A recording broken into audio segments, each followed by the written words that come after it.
atong Don. Sama nang. Hi guys. Hi guys, mga ka-CTV, natakaroon for unboxing sa atong watch na gipalit ganina sa Swatch.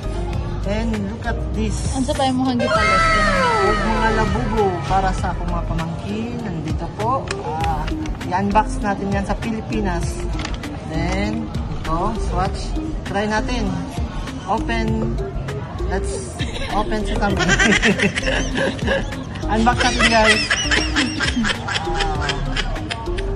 Ito, tingnan mo. Wow!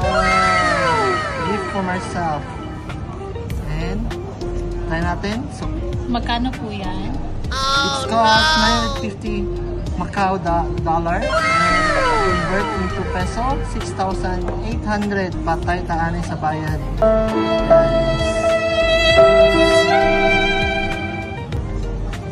Let's use this kasi punta tayo sa mga scenic view sa Macau. Dapat naka-watch na tayo. Oh, handy lang siya guys. Then tanggalin natin ang cellophane. Yan.